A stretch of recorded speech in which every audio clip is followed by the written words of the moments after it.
ਹੁਣ ਪਛਤਾਣ ਦਾ ਕੀ ਫਾਇਦਾ ਜਦੋਂ ਚਿੜੀਆਂ ਹੀ ਚੋਗੀਆਂ ਦਾਣੇ।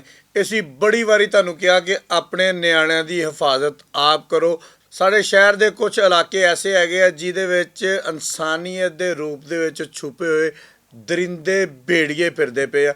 ਮੈਂ ਤੁਹਾਨੂੰ ਥਾਣਾ ਬਲੋਚਨੀ ਦੇ ਇਲਾਕੇ ਦਾ ਇੱਕ ਐਸਾ ਵਾਕਿਆ ਸੁਣਾਉਣ ਲੱਗਾ ਵਾਂ ਜਿਹਨੂੰ ਸੁਣ ਕੇ ਤੁਸੀਂ ਵੀ ਕੰਨ ਫੜ ਲਓਗੇ। ਜਿਹੜੇ ਉੱਥੇ ਦੇ ਲੋਕ ਨੇ ਸ਼ਰਮਿੰਦਗੀ ਦੇ ਮਾਰੇ ਮੁਕੱਦਮੇ ਦਰਜ ਨਹੀਂ ਕਰਵਾ ਰਹੇ, ਸ਼ਰਮਿੰਦਗੀ ਦੇ ਮਾਰੇ ਥਾਣੇ ਨਹੀਂ ਜਾ ਰਹੇ, ਸ਼ਰਮਿੰਦਗੀ ਦੇ ਮਾਰੇ ਆਪਣੇ ਨਿਆਣੇ ਲੁਕਾਉਣ ਡੇ ਆ। ਕਿਉਂਕਿ ਉੱਥੇ ਇੱਕ ਭੇੜੀਆ ਫਿਰਦਾ ਪਿਆ ਵਾ ਜਿਹਦਾ ਨਾਮ ਆ ਰਾਜੂ, ਜਿਹੜਾ ਆਦੀ ਰੇਪਿਸਟ ਹੈਗਾ ਵਾ, ਜਿਹੜਾ ਛੋਟੇ ਬੱਚੇ ਤੇ ਬੱਚੀਆਂ ਦੇ ਨਾਲ ਜ਼ਿਆਦਤੀ ਕਰਦਾ ਵਾ, ਬਦਫੇਲੀ ਕਰਦਾ ਵਾ। ਉਸ ਤੋਂ ਬਾਅਦ ਉਹਨਾਂ ਦੇ ਲਵਾਹਿਕੀਨ ਨੂੰ ਅਸਲੇ ਦੇ ਨਾਲ ਡਰਾਉਂਦਾ ਵਾ। ਲੇਕਿਨ ਇਹ ਸਿਲਸਿਲਾ ਪਤਾ ਨਹੀਂ ਕਿੰਨੀ ਦੇਰ ਤੋਂ ਚੱਲਦਾ ਪਿਆ ਸੀ। ਜਿੱਦਾਂ ਇੱਕ ਸੀਰੀਅਲ ਕਿਲਰ ਹੁੰਦਾ ਨਾ, ਇੱਦਾਂ ਇਹ ਸੀਰੀਅਲ ਰੈਪਿਸਟ ਸੀਗਾ ਜਿਹੜਾ ਜਾ ਕੇ ਬੱਚਿਆਂ ਦੇ ਨਾਲ ਬਦਫੇਲੀ ਕਰਦਾ ਸੀ, ਬੱਚੀਆਂ ਦੇ ਨਾਲ ਜ਼ਿਆਦਤੀ ਕਰਦਾ ਸੀ। ਫਿਰ ਉੱਥੇ SHO ਅਦੀਲ ਮੁਸਤਫਾ ਜਾ ਕੇ ਲੱਗਾ, ਉਹਨੇ ਇਹਦੇ ਉੱਪਰ ਕੰਮ ਕਰਨਾ ਸ਼ੁਰੂ ਕੀਤਾ। ਆਲਾ ਅਫਸਰਾਨ ਦੇ ਨੋਟਿਸ ਦੇ ਵਿੱਚ ਇੱਕ ਕਹਾਣੀ ਦਿੱਤੀ ਕਿ ਸਰ ਇਹ ਮਸਲੇ ਮਸਾਇਲ ਆ।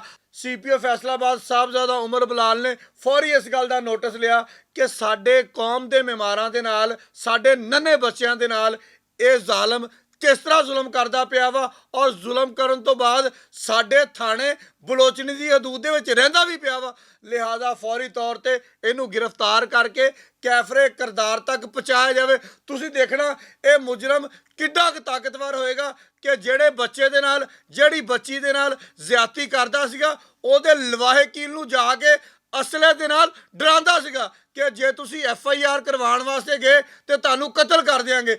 ਇੱਕ ਤਾਂ ਲੋਕ ਆਪਣੀ ਇੱਜ਼ਤ ਬਚਾਉਣ ਵਾਸਤੇ ਥਾਣੇ ਨਹੀਂ ਜਾਂਦੇ ਸੀ, ਦੂਸਰਾ ਇਸ ਦਰਿੰਦੇ ਦੇ ਡਰ ਤੋਂ ਥਾਣੇ ਨਹੀਂ ਜਾਂਦੇ ਸੀਗੇ। ਫਿਰ ਪਤਾ ਨਹੀਂ ਕਿੰਨੀ ਦੇਰ ਤੱਕ ਇਹ ਸਿਲਸਿਲਾ ਚੱਲਦਾ ਰਿਹਾ। ਇੱਕ ਨਾ ਹੋਈ, ਦੋ ਨਾ ਹੋਈ, ਤਿੰਨਾਂ ਨਾ ਹੋਈ, ਚੌਂ ਨਾ ਹੋਈ, ਪੰਜਾਂ ਨਾ ਹੋਈ, ਹੁੰਦੀ ਦਰਜਨਾਂ ਤੱਕ ਇਹ ਕੇਸ ਪਹੁੰਚ ਗਏ।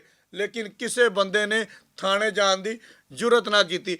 ਫਿਰ ਜਨਾਬ ਜਦੋਂ CPO ਫੈਸਲਾਬਾਦ ਸਾਹਿਬਜ਼ਾਦਾ ਉਮਰ ਬਲਾਲ ਨੇ ਜਦੋਂ ਹੁਕਮ ਦਿੱਤਾ ਅਦੀਲ ਮੁਸਤਫਾ ਨੂੰ ਕਿ ਮੈਨੂੰ ਫੌਰੀ ਤੌਰ ਤੇ ਇਹ ਬੰਦਾ ਚਾਹੀਦਾ ਵਾ, ਉਹਨੇ ਫਿਰ ਕਿਹਾ ਜਨਾਬ ਤੁਹਾਡਾ ਹੁਕਮ ਸਿਰ ਅੱਖਾਂ ਤੇ। ਉਹ ਗਏ, ਉਹਨਾਂ ਨੇ ਵਰਕਿੰਗ ਕੀਤੀ, ਇਸ ਰਾਜੂ ਨਾਮ ਦੇ ਬੰਦੇ ਨੂੰ ਜਾ ਕੇ ਫੜ ਲਿਆ, ਮੁਕੱਦਮਾ ਦਰਜ ਕਰ ਲਿਆ। ਜਦੋਂ ਮੁਕੱਦਮਾ ਦਰਜ ਹੋ ਗਿਆ, ਜਦੋਂ ਇਹ ਬੰਦਾ ਫੜਿਆ ਗਿਆ, ਜਦੋਂ ਇਹਦੇ ਨਾਲ ਲਿੱਤਰ ਪੋਲਾ ਹੋਇਆ, ਫਿਰ ਲਵਾਹਿਕੀਨ ਵੀ ਸਾਹਮਣੇ ਆ ਗਏ। ਫਿਰ ਉਹਨਾਂ ਨੇ ਕਿਹਾ ਆਓ ਚਲੀਏ, ਹੁਣ ਤਾਂ ਅਸਲਾ ਦੇ ਕੋਲ ਨਹੀਂ ਨਾ ਹੋਏਗਾ, ਹੁਣ ਤਾਂ ਆ ਕੇ ਸਾਨੂੰ ਨਹੀਂ ਡਰਾਏਗਾ। ਜਨਾਬ ਲਵਾਹਿਕੀਨ 1 ਆ, 2 ਆ, 3 ਆ, 4 ਆ, 5 ਆ। ਫਿਰ ਸਾਰੀਆਂ ਗੱਲਾਂ ਖੁੱਲਣੀਆਂ ਸ਼ੁਰੂ ਹੋ ਗਈਆਂ ਕਿ ਸਾਡੇ ਬੱਚੇ ਨਾਲ ਵੀ ਹੋਈ, ਸਾਡੀ ਬੱਚੀ ਨਾਲ ਵੀ ਹੋਈ, ਸਾਡੇ ਬੱਚੇ ਨਾਲ ਵੀ ਹੋਈ, ਸਾਡੀ ਬੱਚੀ ਨਾਲ ਵੀ ਹੋਈ। ਫਿਰ ਇਹ ਸਿਲਸਿਲਾ ਚੱਲ ਨਿਕਲਿਆ, ਫਿਰ FIR ਦਰਜ ਹੋਣ ਲੱਗ ਗਈਆਂ। ਫਿਰ ਉਹੀ ਹੋਇਆ ਜਿਹੜਾ ਹੋਣਾ ਚਾਹੀਦਾ ਸੀਗਾ।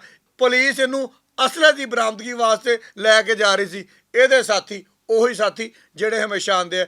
ਇਹਦੇ ਸਾਥੀ ਆਏ, ਇਹਨੂੰ ਛੁਡਾ ਕੇ ਲੈ ਗਏ। ਫਿਰ ਕ੍ਰਾਸ ਫਾਇਰਿੰਗ ਹੋਈ, ਆਪਣੇ ਸਾਥੀਆਂ ਦੀ ਫਾਇਰਿੰਗ ਦੇ ਨਾਲ ਇਹ ਜ਼ਖਮੀ ਹੋ ਗਿਆ। ਲੇਕਿਨ CPO ਫੈਸਲਾਬਾਦ ਸਾਹਿਬਜ਼ਾਦਾ ਉਮਰ ਬਲਾਲ ਕੋਲੋਂ ਇੱਕ ਹੋਰ ਦਰਖਾਸਤ ਆ, RPO ਫੈਸਲਾਬਾਦ ਸੁਹੇਲ ਸਖੇਰਾ ਸਾਹਿਬ ਕੋਲੋਂ ਇੱਕ ਹੋਰ ਦਰਖਾਸਤ ਆ ਕਿ ਸਰ ਇਹਦਾ ਘੱਟ ਤੋਂ ਘੱਟ ਘੋੜਾ ਫਰਾਈ ਲਾਜ਼ਮੀ ਹੋਣਾ ਚਾਹੀਦਾ ਵਾ। ਉਸ ਤੋਂ ਬਗੈਰ ਇਹ ਗੁਜ਼ਾਰਾ ਨਹੀਂ ਹੈਗਾ। ਅਗਰ ਸਾਡੇ ਕਿਸੇ ਬੰਦੇ ਨੂੰ ਨਹੀਂ ਕਰਨਾ ਆਉਂਦਾ ਤੇ CCD ਵਾਲਿਆਂ ਨੂੰ ਦੇ ਦਿਓ, ਉਹਨਾਂ ਨੂੰ ਪਤਾ ਹੁੰਦਾ ਕਿੱਥੋਂ ਜਾ ਕੇ ਕਿੰਨਾ ਘੋੜਾ ਫਰਾਈ ਕਰਨਾ ਵਾ, ਤਾਂ ਕਿ ਉਸ ਹਿਸਾਬ ਨਾਲ ਮੈਨੇਜ ਕਰਕੇ ਕਲੀਅਰ ਕਰ ਦੇਣ। ਬਹੁਤ ਸ਼ੁਕਰੀਆ।